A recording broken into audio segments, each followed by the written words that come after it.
오늘 주신 하나님의 말씀은 마태복음 6장 5절에서 13절까지의 말씀입니다.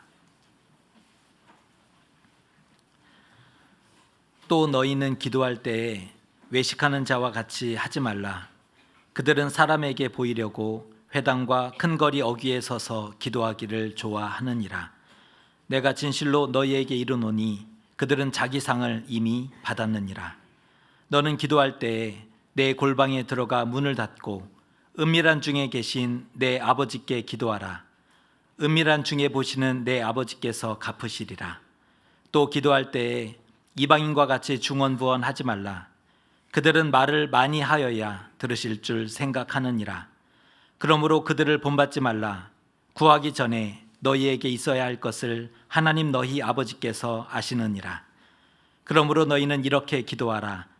하늘에 계신 우리 아버지여, 이름이 거룩히 여김을 받으시오며 나라가 임하시오며 뜻이 하늘에서 이루어진 것 같이 땅에서도 이루어지이다.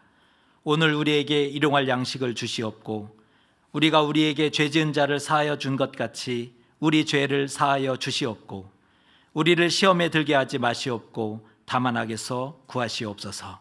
나라와 권세와 영광이 아버지께 영원히 있사옵나이다. 아멘. 오늘은 주기도문 두 번째 시간이면서 주기도문의 그 기도문을 이제 한 문장씩 한 단어씩 생각해보는 첫 번째 시간입니다.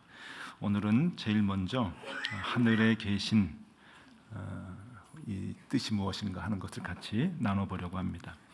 우리말 번역으로 보면은 하늘에 계신 우리 아버지 이렇게 이제 주기도문이 시작이 되고 있지만 헬라어 원문을 보면은 아버지가 먼저 나옵니다. 그러니까 헬라어 원문을 그냥 그대로 직역을 하면은 아버지 하늘에 계신 이렇게 이제 나오고요. 또 이게 영어 성경을 봐도 Our Father 그러고 이제 시작이 됩니다. 아마 이제 서양의 이제 어순 자체가 이제 아버지를 이제 먼저 강조하기 때문에 이제 아버지 하면서 그 아버지가 하늘에 계신 분이다라고 이제 수식을 하고 있지만 우리의 정서로 보면은 우리 말의 번역의 그 순서대로 우리가 늘 기도를 하고 있기 때문에 하늘에 계신이라고 하는 이 말의 뜻을 오늘 먼저 생각해 보려고 합니다. 하나님이 하늘에 계시다라고 하는 이 뜻은 과연 어떤 뜻일까 하는 생각을 해보는 것이죠. 그것을 생각하기 위해서는 당시의 세계관과 당시의 종교관을 통해서 알아보면은 보다 정확하게 이 말의 뜻이 무엇인가 하는 것을 우리가 이해할 수 있을 것 같습니다. 당시 세계를 지배하던 사상은 우리가 잘 알듯이 헬라 사상입니다. 이 헬라 사상은 나중에 지금 서구의 모든 문명의 기초가 됐다고 이제 볼 수가 있는데 그 당시에 그 로마 제국은 대표적으로 이 헬라 사상을 갖고 헬라 사상 위에 나라를 이제 건설했던 그러한 국가라고 볼 수가 있습니다. 그러니까 헬라 사상과 로마 문명을 갖고 있었던 제국이었죠. 그런데 문제는 그 로마 제국이 유대 땅을 지배하고 있었다라고 하는 것입니다. 그 헬라 사상을 갖고 있었던 이 로마 제국이 당시 예수님 당시에 유대 땅을 지배하고 있어서 히브리 사람들에게는 이 헬라 사상이 굉장히 삶의 깊숙이 들어와 있다고 볼 수가 있는 것이죠. 그러니까 우리 옛날에 일본 강점기 때에 조선 사람들이 그 조선의 신앙과 조선의 그 사상이 있는데 일본 사람들이 일본의 사상을 자꾸 강요를 해서 때로는 괴롭기도 하고 때로는 힘들기도 하고 또 때로는 유익한 점도 없지 않아 있고 아주 혼란스럽게 기간을 보냈는데 그것과 마찬가지로 유대인도 그 당시에 이 헬라 사상이 히브리 사상 안으로 확 이제 들어와서 많은 혼란 가운데 있었을 것이다고 이제 짐작이 됩니다. 그것을 짐작할 수 있는 여러 가지 이야기들이 이제 성경에 나오는데 그 대표적인 거 하나 예를 들어 설명해 드리면 마태복음 16장에 예수님께서 제자들을 데리고 가이사랴 빌립보라고 하는 곳을 여행하십니다. 이 가이사랴라고 하는 이 도시는 두 군데가 있는데, 하나는 지중해의 그 도시로 황제가 왔을 때 이제 머무는 지역이 있었고, 또 하나는 갈릴리 호수에서 북쪽으로 40km 정도 더 올라가면 이스라엘 땅의 맨 북쪽이 될 텐데, 거기에 또 가이사랴라고 하는 큰 도시가 건설이 되었습니다. 그걸 이제 구분하기 위해서 그 북쪽에 있는 도시는 헤롯 빌립이 이제 건설했던 도시였기 때문에 가이사랴 빌립보라, 그렇게 이제 성경에서는 이름을 구분을 하고 있습니다. 이 가이사랴 빌립보에는 그 당시에 헬라 문화가 굉장히 이렇게 팽창했던 그러한 그 도시였는데, 이 헤롯 왕이 로마 황제로부터 그 땅을 받아서 로마 황제의 도시로 그 도시를 건설하게 되었던 것입니다. 그래서 거기에 가면은 지금도 그 황제의 신전이 남아 있습니다. 굉장히 큰 황제의 신전이 남아 있는데, 곳곳에 이 황제의 신을 섬기는 신전뿐만이 아니고 헬라 문화의 아주 그 모습들이 그대로 이제 담겨져 있는 그러한 그 헬라 사상이 곁들여 깊숙이 들어와 있는 곳인데, 예수님이 유대인 제자였던 제자들을 데리고 가서 그것을 둘러보게 한 뒤에 질문을 하는 것이죠. 너희는 나를 누구라 하느냐? 굉장히 중요한 의미의 질문입니다. 이 질문은 헬라 사상 가운데서 헬라의 문화를 보면서 예수님께서 히브리인들에게 히브리의 신앙을 지금 듣고자 하는 것이었습니다. 너희들은 나를 누구라 하느냐? 그러면서 이제 질문을 하면서 베드로의 대답이 나오게 되지요. 우리가 하늘에 계신이라고 하는 이 말의 뜻을 두 가지로 나눠볼 수가 있습니다. 그러니까 그 당시에 사람들이 생각했던 생각을 통해서 보게 되면은 헬라의 개념으로 생각해 볼 수가 있고, 또 하나는 히브리 개념으로 생각해 볼 수가 있습니다. 먼저 헬라의 개념으로 보면은 헬라 사람들의 그 신앙관이 굉장히 독특합니다. 헬라 사람들이 갖고 있는 신에 대한 생각이 그리스 로마 신화에 보면은 아주 그대로 녹아서 이제 나오게 되는데, 그리스 로마의 신화에 보면은, 그러니까 헬라 사상의 신 개념을 보면은 토테미즘입니다. 토테미즘은 뭐 잘 알듯이 산에도 신이 있고, 또 강에도 신이 있고, 바다에도 신이 있고, 그리고 큰 나무에도 신이 있고, 바위에도 신이 있고, 이제 그런 동물에까지 이제 신이 있다고 이렇게 여겨지는 그런 그 신앙을 토테미즘이라고 얘기를 하는데, 헬라 사람들이 이 토테미즘 신앙을 갖고 있었던 것이죠. 그런데 그 헬라 사람들이 믿고 있었던 그 신들, 그러니까 얼마나 많겠어요. 동네마다 있고 도시마다 있고. 그러니까 옛날 그 로마 시대의 그 도시들을 가보면, 유적들이 발견되는 거 보면 곳곳에 다 마을마다 도시마다 신전이 있는 거죠. 그 도시를 지켜주는 신에 대한 그 신전이 있었던 겁니다. 그게 다 토테미즘의 결과물들인데, 이 신들이 서로 싸우는 거예요. 싸우고 질투하고 경쟁하고 때로는 잔인하게 투쟁을 하는 그러한 신으로 여겨집니다. 대표적으로 잘 나오는 것이 그리스 로마 신화에 보면은 프로메테우스 신에 대한 얘기가 바로 이제 그런 거죠.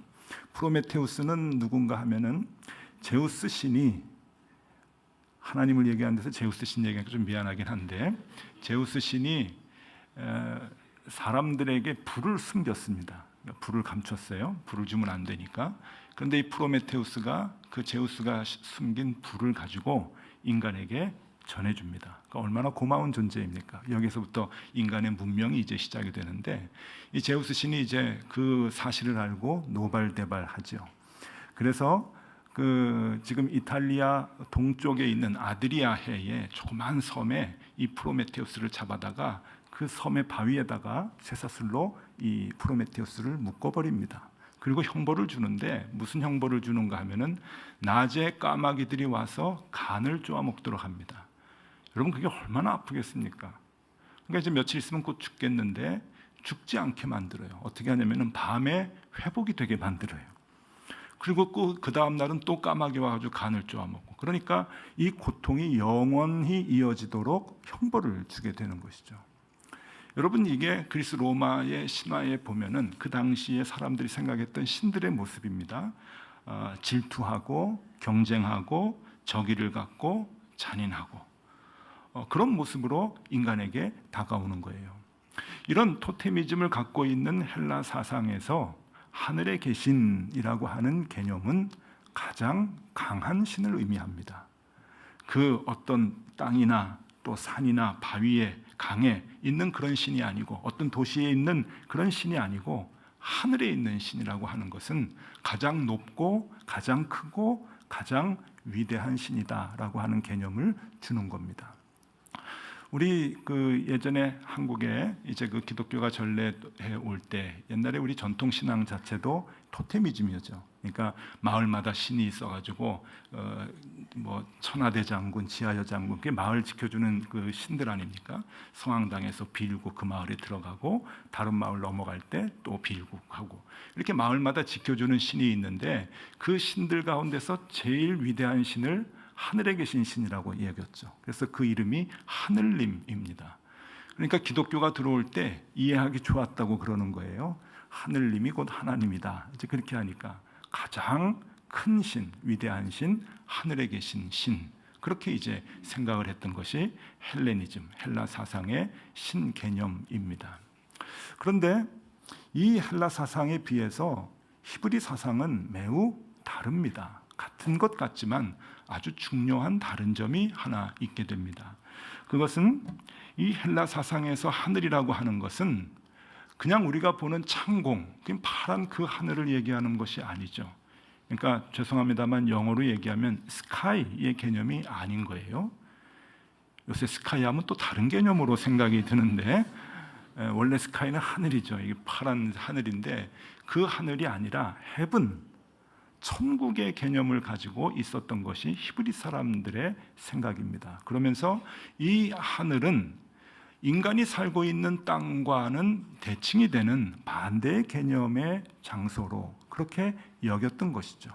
그냥 저 위에 있는 파란 창공을 얘기하는 것이 아니라 하나님이 계시는 곳이다. 그러니까 이 땅은 인간이 있는 곳이고 하나님이 계시는 곳은 하늘이다라고 하는 헤븐의 개념을 갖고 있었습니다. 유대인들은 다 이 두 가지 대칭되는 개념을 갖고 있었는데 특별히 마태복음을 기록을 하면서 천국의 개념들을 많이 써주고 있는데 바로 그 대칭되는 개념들을 갖고 이 마태복음을 쓰고 있는 것이죠. 이 주기도문도 그렇습니다.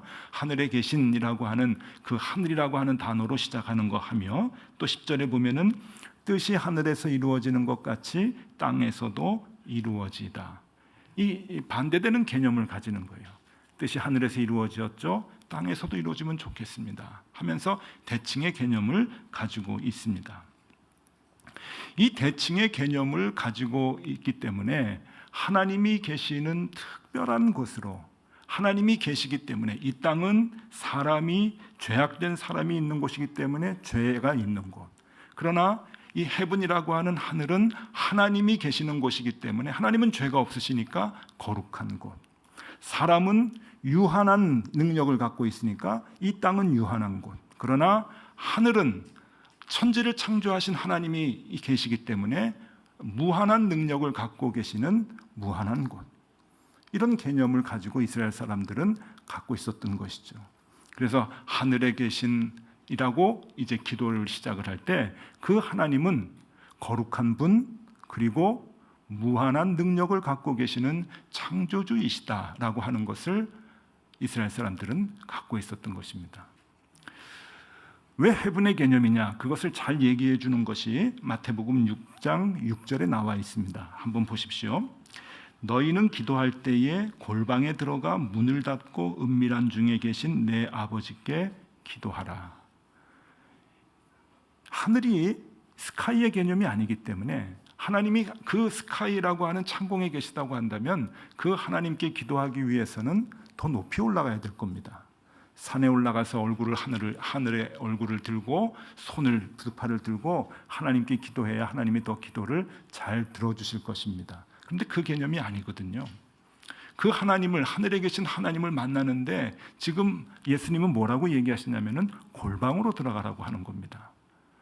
그러니까 요즘 여러분 블랙홀 얘기를 하죠. 우주 이쪽에서 저쪽 우주로 가는데 블랙홀이 있다 이제 그러는데 하나님이 계시는 그곳에 가기 위해서 블랙홀로 들어가야 되는 거예요. 그것이 골방이라고 하는 거죠. 왜? 하나님은 저 파란 하늘에 계시는 분이 아니라 하늘이라고 하는 거룩한 곳, 그리고 차원이 다른 무한한 능력을 갖고 계신 창조주의 손길이 있는 그곳이기 때문에 우리는 골방에 들어가서 문을 닫아 걸어 잠그고 은밀한 중에 하나님께 기도해야 된다라고 예수님께서는 얘기하고 계시는 것이죠. 그래서 하나님이 이 하늘에 계시다라고 하는 것은 땅의 방법이 아닌 하늘의 방법으로 우리의 기도를 들으시고 인도하시는 분이다라고 하는 것이 가장 중요한 히브리 사상입니다. 더 간단하게 말하면 하나님은 차원이 다르시다 하는 거예요. 차원이 다르다. 그러니까 여러분 하나님께 기도할 때 하나님 내 기도가 왜 응답이 안 되죠?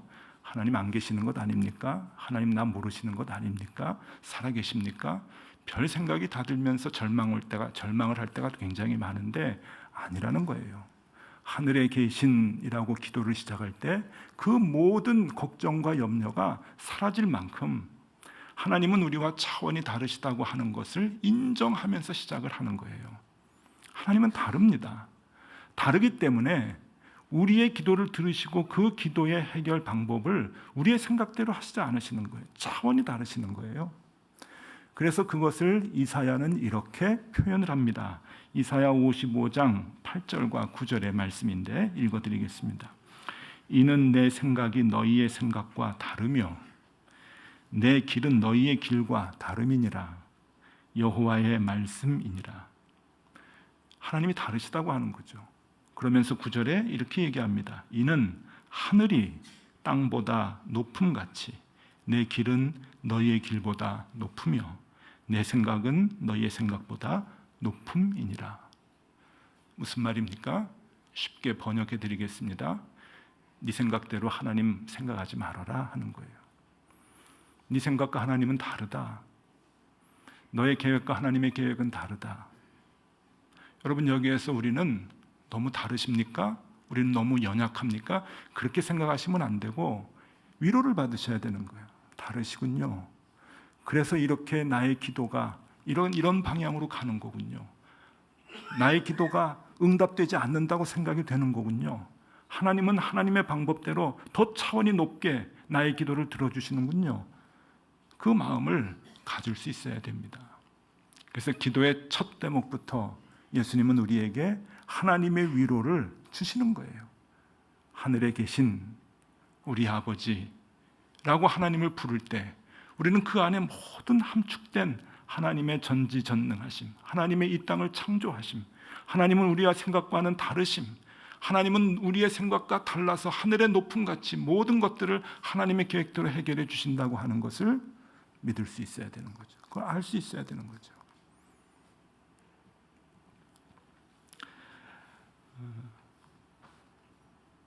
제 인생에 기도를 굉장히 많이 했던 때가 중학교 3학년 때부터 고등학교 3학년 때까지입니다.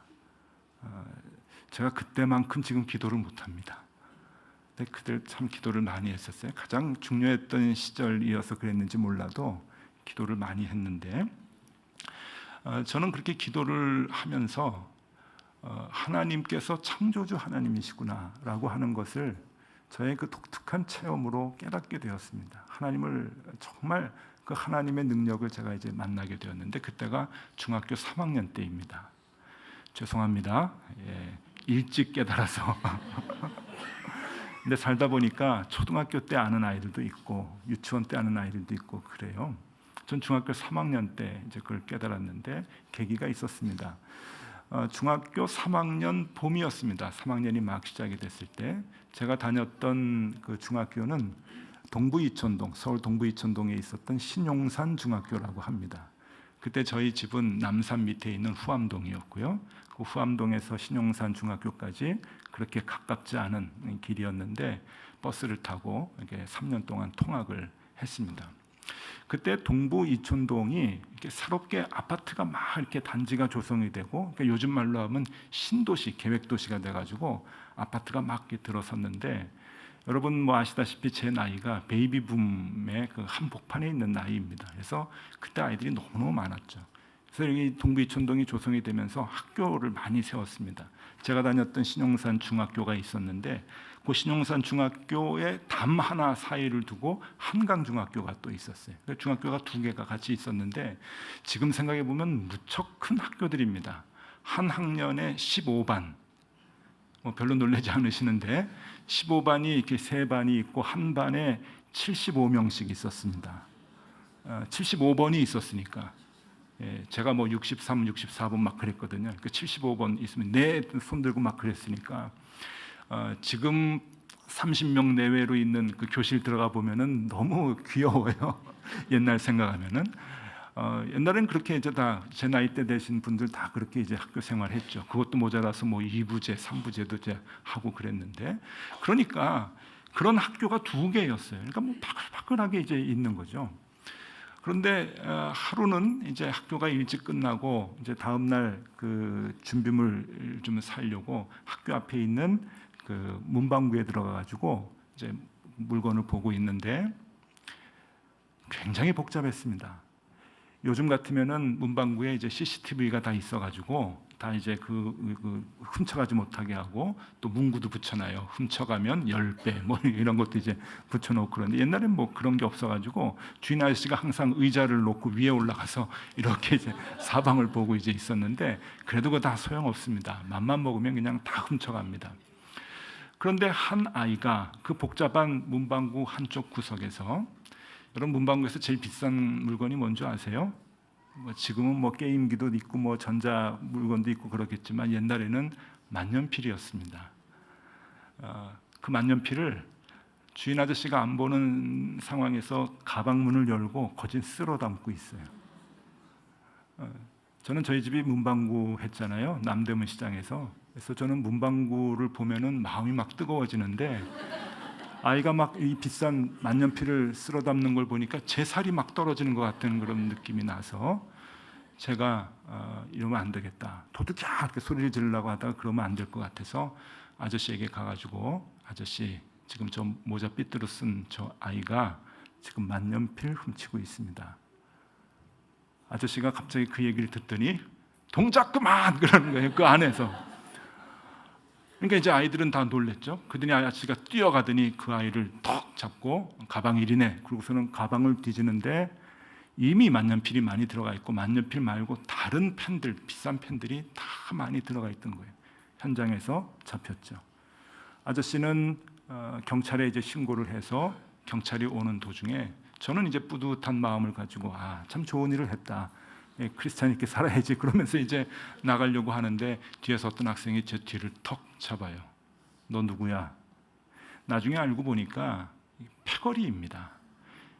얘네들이 조직화돼 가지고 혼자 들어가는 게 아니에요. 거기 막 복잡하게 만드는 거예요. 아저씨 시선을 이쪽으로 저쪽으로 막 돌아가게 하고 그때 이제 한 애가 이제 훔쳐가는 거죠.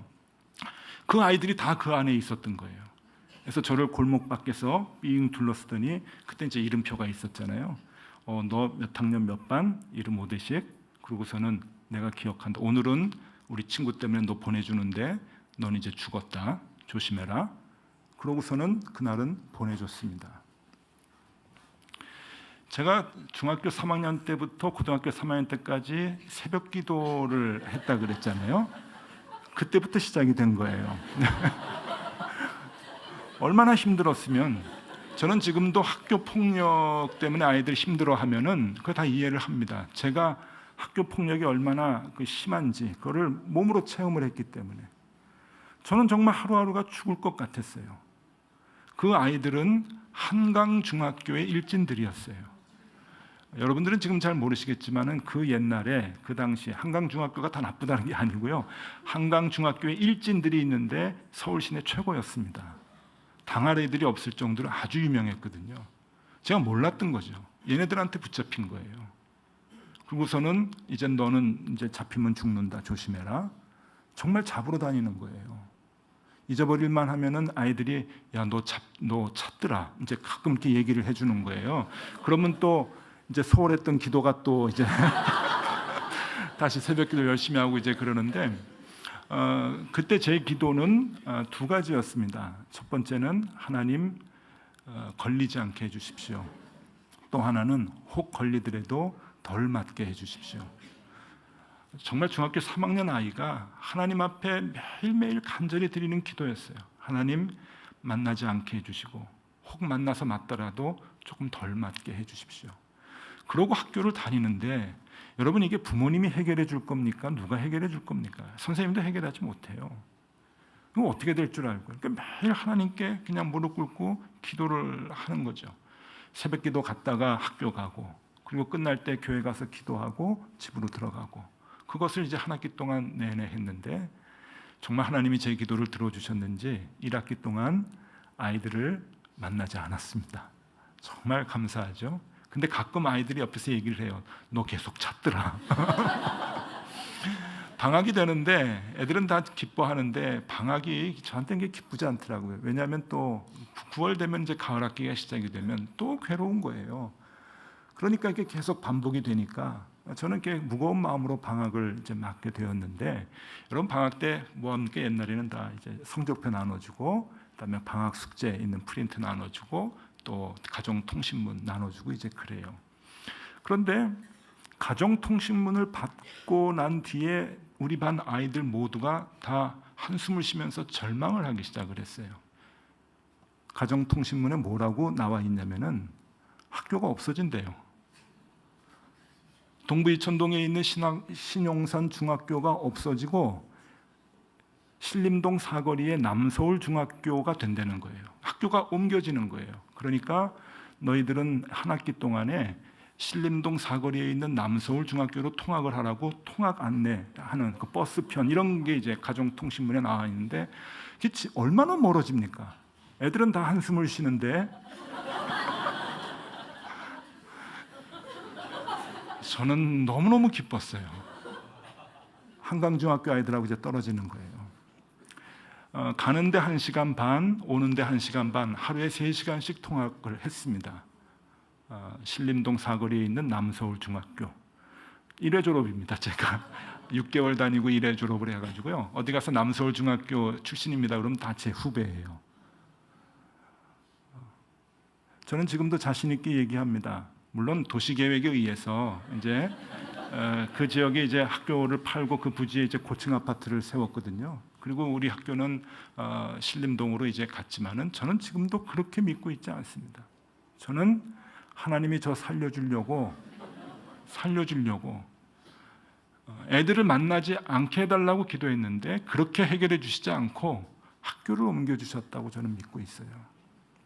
여러분, 중학교 3학년 때 간절히 기도했던 아이의 이 기도에 대한 하나님의 응답은 그 뒤에 모든 것을 바꿔놨어요. 그리고 그 뒤에 비슷한 일들을 얼마나 많이 체험했는지 모릅니다.